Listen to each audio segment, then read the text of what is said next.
Back in August of 2019, I wrote this article, "Here's wiki proof that the Clinton machine was behind the flood of new Democratic presidential hopefuls." And we talked about Elizabeth Warren's daughter and her connection to health insurance and Working Families Party. This article actually went pretty far in terms of viewership.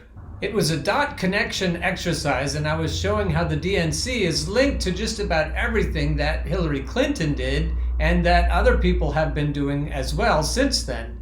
There were negative implications about the Me Too movement, about Alyssa Milano and other people connected to Hollywood. What we found out is that Hollywood talent agencies have their fingers in just about everywhere that the CIA does. One shattering revelation that I put out clear back in 2019 is that Jeffrey Katzenberg funds the Young Turks to the tune of $20 million. And almost nobody else was talking about this. And so I found the few people who were, and I started to talk about it myself. I don't know if you've noticed, but I often say, ding, ding, ding, on my show. And I was watching Jimmy Dore one day, and he said, ding, ding, ding. And I thought, damn, Jimmy Dore watches my show. He's never acknowledged me, but I am pretty sure that he's followed this story because lo and behold, quite a bit later, like more than a year later, he started to point out that Jeffrey Katzenberg funds the Young Turks. And by now, seemingly everyone is talking about it. So I'm proud of my role, whatever size it may have been, in revealing this scandal. As usual, I'll link to this article in the show notes and you can go back and read it yourselves. Here's what Jimmy had to say about the Young Turks just a couple of days ago. Then Jake tweeted this out. This was from today. So today he just started going crazy, tweeting just about me almost exclusively. He goes, because I guess, it's really there are a lot of people unsubscribing from his show. A lot of paying members aren't paying anymore because I've showed people that Cenk Uygur smears Julian Assange, smears Aaron Mate, is on the take, is pro-imperialism, and runs interference for Democratic politicians instead of pressuring them. And, he's a corporate. He takes money from DNC's biggest donors to fund his show. So we did that. It's hurting them. And I did that because they tried to smear me over Force the Vote, and that was not okay. If you've been a follower of this show for a while, you know how I feel about Force the Vote, and I think Jimmy did a great thing in getting that started. So everything that Jimmy just said there about the Young Turks is true, and Aaron Mate is also saying things like Jeffrey Katzenberg funds the Young Turks. I don't know if Aaron watches my show, but I definitely watch his, and earlier in this clip he said it clearly, Jeffrey Katzenberg funds the Young Turks to the tune of $20 million. And he's a reliable source, and so he must think I am too, or whoever I got my information from, he must think they are. What I find very interesting is how long it took for this to become mainstream on the independent media. It's also revealing to see who will come right out and say it. It's out there, and everybody who wants to know about this sort of thing knows about it, so now it's a matter of who's going to tell and who's not. And then you have to ask the question, why? Here's what Aaron had to say about the Young Turks' cowardly coverage and smearing of him. All right, so that's a good example. So what she's saying, this is a classic thing that people like this do, where they will claim to be anti-U.S. intervention, they'll claim to be leftist, while simultaneously, in her case, in the case of this segment, omitting any of the most minimal facts about U.S. intervention, the 10-year dirty war launched by the CIA, the U.S. occupying 1/3 of the country. And of course, he's talking about Syria, and his coverage of Syria is boots on the ground. He first started the scuffle with TYT when he made fun of their Russiagate coverage, but Syria is even worse, I think. And Russiagate was absolutely as bad as I thought anything could ever get. Aaron is a very credible source in Syria, as is Richard Medhurst. I want to talk about him in a different show. And they're both saying that the Young Turks are full of shit. So if you're trying to figure out who to watch on the blogosphere, then you should watch the people who are saying the Young Turks are full of shit and that Aaron Mate is right about Syria and Richard Medhurst is right about Syria, not to mention Russiagate. And the murderous sanctions that prevented firm rebuilding. Okay, imagine doing a segment about Syria right now, claiming that you're against intervention and not being able to name or acknowledge the most basic facts about the ongoing U.S. intervention that is making Syrians' lives miserable. That's the first thing. So basically, this is a classic thing where someone will claim to be anti-interventionist, while omitting any of the facts about it, and then proceeding to advance all of the current talking points that are being used to justify U.S. intervention. So it's this cowardly thing of not wanting to own your actual position, which is simply, I'm going to be a useful idiot for imperialism and do exactly what the rest of the establishment media is doing, to the extent that it's talking about Syria at all. Now here's an article by Aaron that's called "McCarthyite Meltdown Shows How Russiagate Syria Propaganda Captured, quote, left media." The following article is republished from Aaron Mate's Substack. On a recent episode of The Young Turks, the self-described home of progressives, hosts Cenk Uygur and Anna Kasparian disparaged me in a McCarthyite rant. The apparent trigger was a mocking comment that I had tweeted at Uygur, in which I described a recent post of his about Israel-Palestine as the worst tweet of all time. I'm standing by that. Cenk said, "Israelis and Palestinians kill each other over which sky god they pretend to speak to, and it's politically incorrect to point out there is no human god, let alone one that favors Jews or Muslims. All this violence over the equivalent of which character they like better in the MCU. Marvel Cinematic Universe." Then Aaron pops back with, "My God tells me that this is the worst tweet of all time." And I'm guessing the reason it's the worst tweet of all time is because Cenk makes Israel and Palestine equal. They're just killing each other as opposed to apartheid, which is what's really going on there. So Aaron's tweet elicited this exchange. "They said Aaron Mate yelled at me." Anna Kasparian, "Oh, Aaron Mate. Oh, everyone cares what Aaron Mate has to say. Right, the guy who denies that Syrian children were killed with chemical attacks. Yeah, fuck Aaron Mate." This is me breaking in. People who aren't tools of the establishment all deny that Syrian children were killed with chemical attacks. Because they weren't. Then Cenk says, "And gets paid by the..." "Yeah, fuck you!" Anna gives the middle finger gesture. And then Cenk says, "And gets paid by the Russians." Fuck who? Fuck you, Cenk, and gets paid by the Russians. If you're still watching The Young Turks, you need to stop. Then Anna says, "Anyway, let's move on. Let's end the freaking... I can't. Then Cenk says, "See, that's what happens." Then Anna says, I can't stand that guy. And I can't stand the very intentional disinformation they put out there in regard to disgusting dictators around the world. Anna, you are a disgusting tool of the oligarchs. I don't know how you can say what you're saying without revealing that you're getting paid by the people, the oligarchs, who are telling you what to say. Namely, all the people who foisted Russiagate on us. She goes on, "The very people they seem to be working for, to be quite honest with you. Let's move on." Cenk, "All right, we're done." Anna, "Disgusting. Absolutely disgusting." Then Cenk closes with, "If Aaron Mate feels very warm in his Russian blanket, he's like, oh, but the Russian government favors me. He should be super proud of that. Way to go, Aaron. You did it. Holy fuck. This guy has the DNC up his ass so far, there's no way he's ever going to pull them out. And they've been up there since Hillary. He told us that he supported Bernie, and then when it was time to sheepdog everyone into the DNC fold, he said, no, now we need to support Hillary. That's what shills do." And then in his article, he links to the clip. Cenk Uygur and Anna Kasparian say that I am paid by the Russians. Cenk says, I seem to be working for dictators. Anna says, and I deny chemical attacks on Syrian children. I don't care about their disdain for me, but I do care about being smeared. I don't know, Aaron, I think I'd feel pretty good if they smeared me. That means I'd actually be listened to a little bit. YouTube's doing everything in their power to make sure I'm not. So, go you. Going on with Aaron, anyone who's watched the clip will see that their behavior and tone speaks for itself. As for the substance of their claims about me, all are lies. I have never been paid by or worked for the Russian government, much less the Russians, who total 140 million people.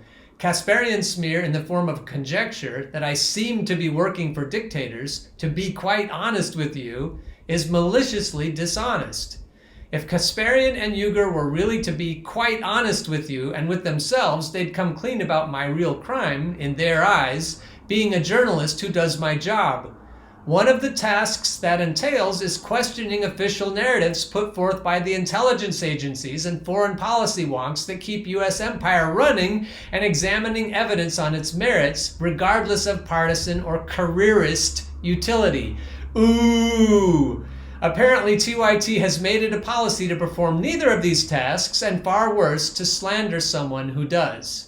Their screed went to air while I was on the ground in Syria, committing wanton acts of actual journalism. Specifically, I was continuing my reporting on a major cover-up at the Organization for the Prohibition of Chemical Weapons involving a major atrocity in the city of Duma. I was also there to see firsthand the effects of years of dirty war and the brutal U.S. sanctions still strangling that country's economy and citizenry. This was the context in which Kasparian described me as someone who denies that Syrian children were killed with chemical attacks. His tweet from then says, "Today I visited Duma, a place that, like many others in Syria, is in ruins from the 10-year war. Duma is also the site of a major atrocity and pro-war deception, the massacre of civilians by insurgents to frame Syria's government, a crime covered up by the OPCW along with the United States, United Kingdom, and France." Let's briefly review the facts to see who's denying what. In April 2018, the US, UK, and France bombed Syria after accusing the government of committing a chemical attack in Duma that same month. But OPCW inspectors who visited the scene days later found no evidence of a chemical weapons attack in Duma. A trove of leaked documents, including the team's suppressed initial report, show that their findings were doctored and kept from the public. After this censorship was protested internally, a group of U.S. officials visited The Hague and, in a highly irregular move, tried to convince the team that chlorine gas was used. The inspectors were then removed from the case and replaced by a group that, with few exceptions, never set foot in Syria. The OPCW's final report, released in March 2019, aligned with the U.S. narrative in claiming that a chlorine attack likely occurred, distorting or outright omitting the countervailing evidence gathered by the original inspectors. To Kasparian, my choosing to report on this scandal, including a trip to Duma to see it up close, apparently amounts to an act of denial. The opposite is true. Worse than the opposite, in fact. The prevailing refusal by U.S. media outlets to cover the OPCW story is one of the most egregious cases of willful blindness and journalistic self-censorship since the lead-up to the Iraq War. They are not only running cover for the warmongering of the Trump administration they claim to loathe, but also abandoning the brave OPCW whistleblowers who challenged the cover-up at great personal risk. Worse, they are denying justice to the Duma victims, whose actual cause of death remains unknown. I don't know about you, dear viewers and listeners, but I'd say the CIA is probably the reason they're dead. I forgot to give you your tinfoil hat warning on that one. Going on with Aaron, I have no training in psychology, but one doesn't need it to detect a high degree of projection behind Uyghur and Kasparian's fabrications. A quick look at TYT's journalistic output and who finances it is instructive. While falsely suggesting that I work for disgusting dictators, Kasparian's resume includes a promotional gig at the Munich Security Conference, an annual gathering sponsored by NATO governments and the weapons manufacturers that profit off their perpetual warmongering. Kasparian, in her own defense, has claimed that she merely covered a conference, but her coverage consisted entirely of cheery PR videos on topics such as the role of NATO in attempting to keep peace internationally. The NATO peace zone, in air quotes, of post-2011 Libya did not garner a mention in the 18-minute segment. Jimmy Dore has mentioned this next part on his show. Kasparian also conducted a friendly sit-down with Madeleine Albright, the former U.S. Secretary of State.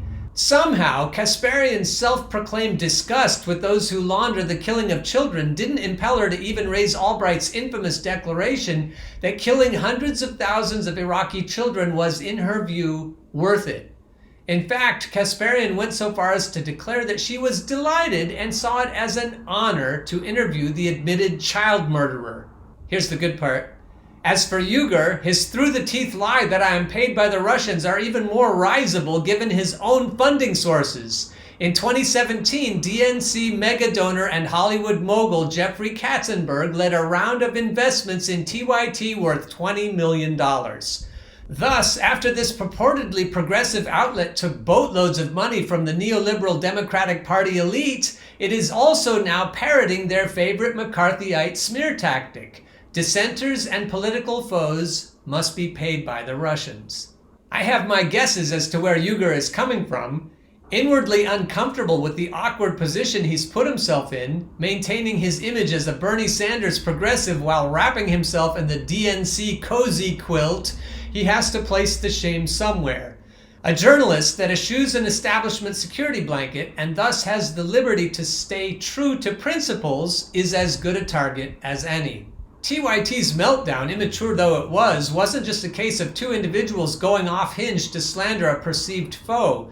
Uyghur and Kasparian's rank McCarthyism falls squarely in line with the chauvinist, militaristic, Russiagate-driven worldview that has virally laid waste to intellects throughout left liberal media in recent years. With a very few exceptions, I might add. Driving this ideological plague has been an elaborate propaganda campaign aimed at Western audiences with the specific goal of demonizing the two states invoked in the TYT rant, Russia and Syria. Following the same playbook used for Iraq, Libya, and any other target of U.S. hegemony, this campaign reduces entire states and their populations to a cartoonish portrayal of their leaders, while justifying antipathy or outright aggression against them with cynical appeals to human rights and democracy.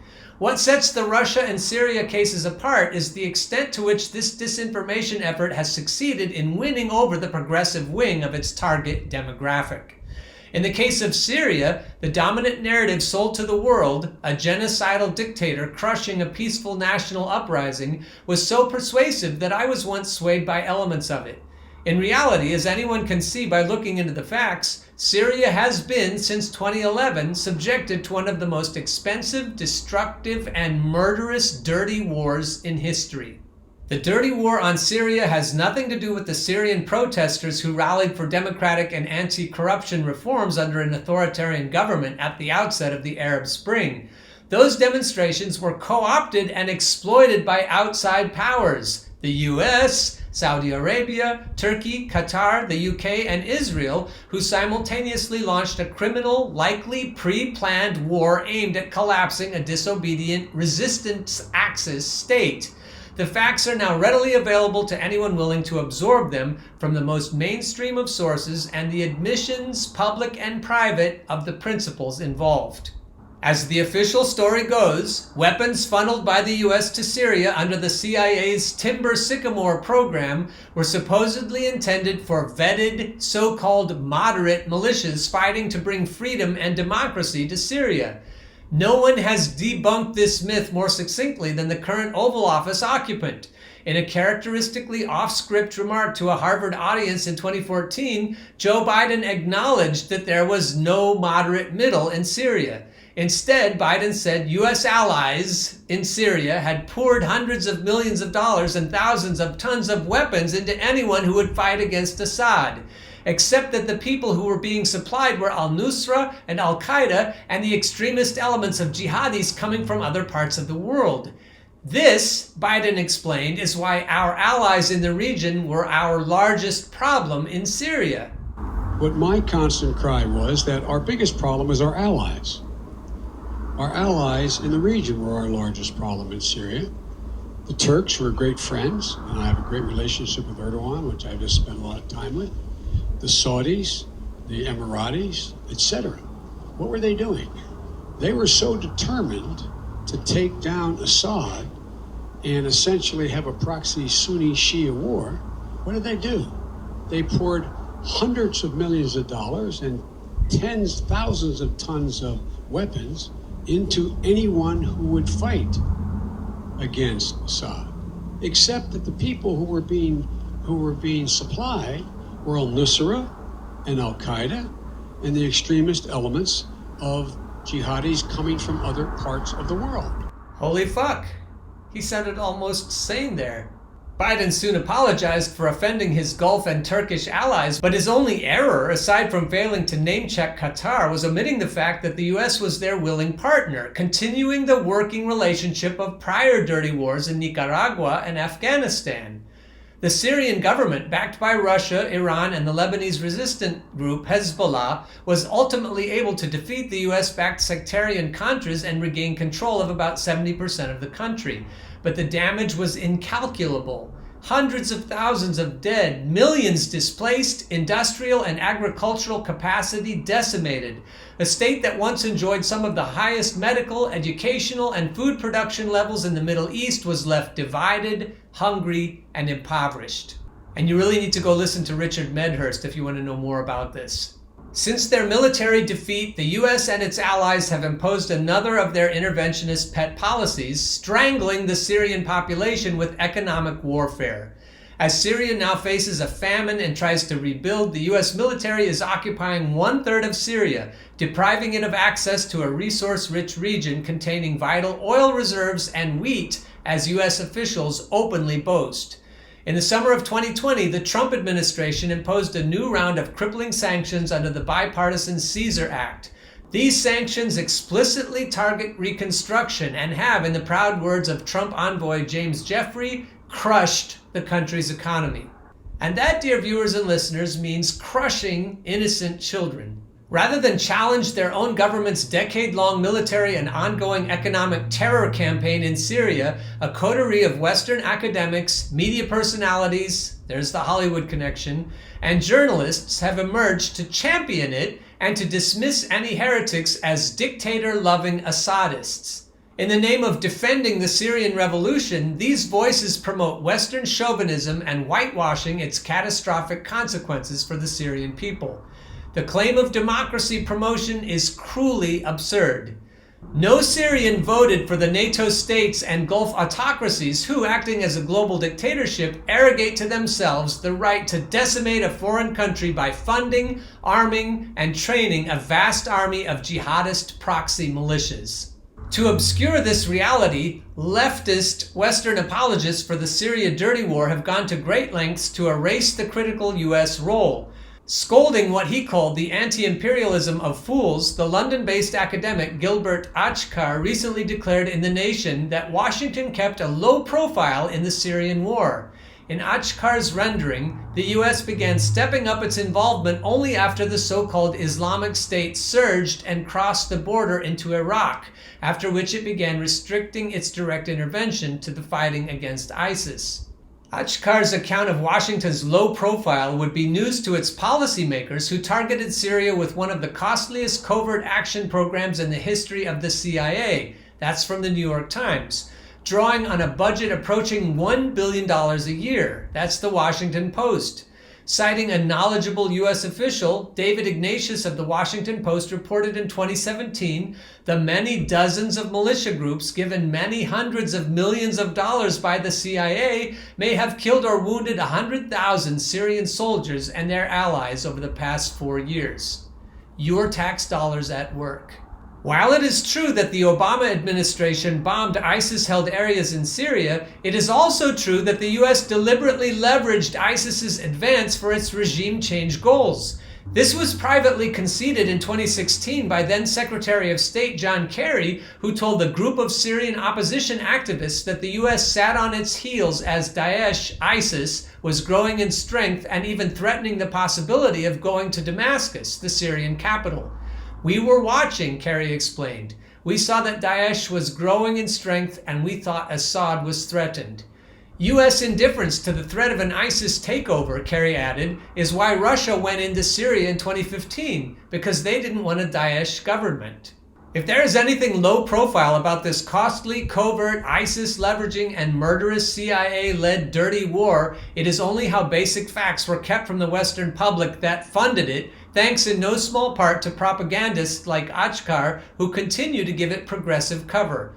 Achcar's downplaying of Washington's role is perfectly in character. Along with whitewashing the dirty war on Syria, he had previously urged leftists to fall in line behind the NATO destruction of Libya. The fact that an unrepentant apologist for two of the most murderous Western interventions in recent memory can feel entitled to lecture those who did not go along, let alone be published in a prominent publication, shows the extent to which the Syria propaganda campaign has normalized Western chauvinism and invisibilized its destructive consequences on the targeted population.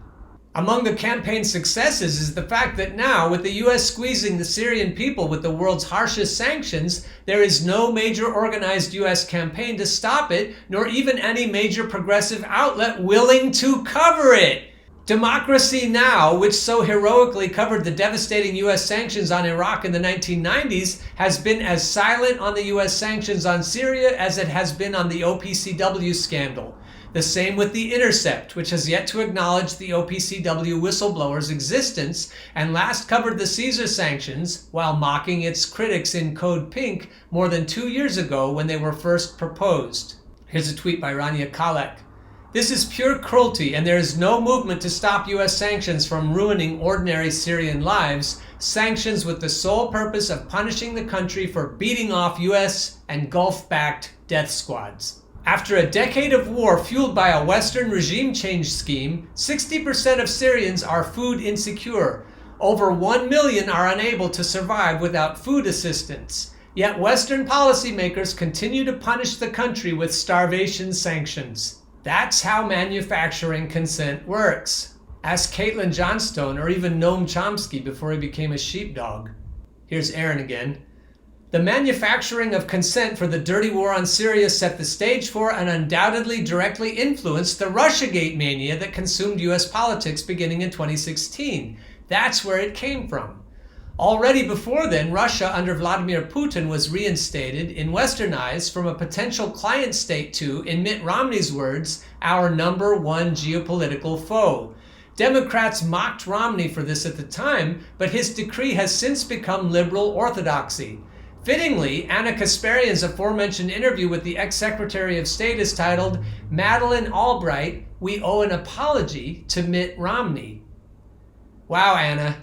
As the late scholar Stephen F. Cohen, may he rest in peace, tirelessly documented, the reasons for Western hostility toward Putin all trace back to his insubordination to U.S.-led hegemony, curbing U.S. ownership in Russia's oil industry, rebuking U.S. militarism at the 2007 Munich conference, to the outrage of front-row audience member John McCain, easily defeating Georgia in a 2008 military conflict and humiliating neoconservatives like McCain, who had egged it on, resisting the U.S.-backed Maidan coup and seizing Crimea, thereby weakening neoconservative designs for a NATO state on Russia's borders, and just as egregiously intervening in Syria on the side of the government to help defeat the U.S.-backed Wahhabi death squads because, as John Kerry admitted privately, Russia didn't want a Daesh, ISIS, government.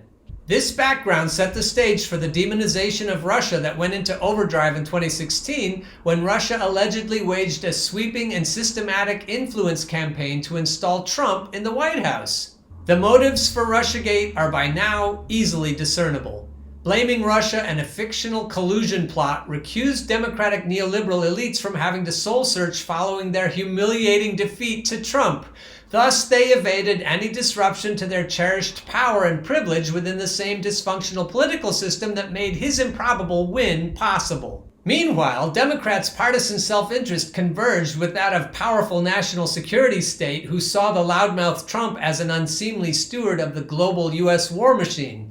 These officials also sought to stigmatize the appeal of Trump's 2016 campaign's anti-interventionist messaging as disingenuous as that rhetoric was. Trump's frank admission that the U.S. dirty war on Syria had empowered al-Qaeda and his call for cooperating with Russia were acts of heresy to a bipartisan foreign policy establishment fervently devoted to a dirty war in the Levant and a new Cold War everywhere else. For its part, a U.S. media machine that had given candidate Trump hundreds of millions of dollars worth of free advertising was more than happy to blame Russian bots and hackers for the candidate they had helped elevate to power. The prolonged ratings bonanza ensuing from the bad spy thriller that was Russiagate was an irresistible bonus. As a final perk, all of these centers of power were more than happy to focus endlessly on Russian oligarchs as opposed to the U.S. oligarchs who run both political parties, the media networks, the major corporations, and Congress. As with the Syria dirty war, the Russiagate disinformation campaigns have produced an endless line of progressive adherents falling over themselves to promote the official doctrine and even scold the heretics who failed to toe the line. And Cenk and Anna, that's what you do for a living. The result was a disaster for the left. Russiagate massively expanded the liberal embrace of the CIA and U.S. national security state. Under the guise of resisting Trump, intelligence officials were heralded as heroes and their imperial worldview elevated as sacrosanct. The nation's major progressive outlets, The Intercept, Democracy Now!, Mother Jones, The Young Turks, covered themselves in ingloriousness by parroting the evidence-free claims of U.S. intelligence officials and chasing the plot twists peddled by unhinged Trump-Russia conspiracy theorists down their myriad rabbit holes. Donald Trump and the Republicans were thus handed the massive gift of a resistance drunk on moronic collusion fantasies, distracted from challenging the GOP's actual policies, and humiliated when the Russia conspiracy theory ultimately collapsed. The sapping of liberal political energies in the Russiagate era is perhaps best exemplified by the fact that more people turned out to protest Trump's firing of Attorney General Jeff Sessions, a perceived threat to Mueller, than showed up to challenge the Trump Republican tax bill, a mammoth upward transfer of wealth. Not only did Russiagate undermine a genuine resistance to Trump and prop up the neoliberal wing that he had humiliated, but it was even wielded to undermine progressives' best hope. After tacitly endorsing the Russia-phobic hysteria of his 2016 neoliberal nemesis by never challenging and catering to its core premises, Bernie Sanders was rewarded by having Russiagate deployed to help sabotage his campaign in the 2020 primary. And he took it like a man, didn't he, folks? I'll rest here for a few seconds of silence for the man Bernie Sanders used to be, or at least I hope he used to be. On a personal note, it was frustrating to see longtime colleagues and friends fall either silent or even get duped by the Russiagate disinformation campaign. On the other hand, I was more than happy, honored in fact, to be one of the handful willing to challenge such a transparently moronic and dangerous scam. I can't muster even a grim sense of smugness when it comes to Syria, though. Having just returned from a brief trip there, the relentless propaganda only compounds my outrage. Visiting Damascus and surrounding towns, I was able to glimpse firsthand the destruction and sadism that's been unleashed on this beautiful ancient country and its besieged civilian population, including the odious and ongoing sanctions regime. I'll have more to say on Syria in this space soon, and we'll stay tuned, Aaron. The damage to Syria from the US-backed dirty war is incalculable, making its continued whitewashing and the calumnies spewed at those who dare call it out all the more despicable. The fact that self-described progressive outlets can still cling to Syria-Russiagate propaganda that was not only destructive, but explicitly used to undermine causes that they claim to champion also speaks to the power of the US propaganda system and the malleability of opportunistic media personalities seeking to advance within its confines. In this context, while the hostility of Cenk Uygur and Ana Kasparian toward a dissenting journalist may be unpleasant to watch, it is very easy to understand. Ka-ching!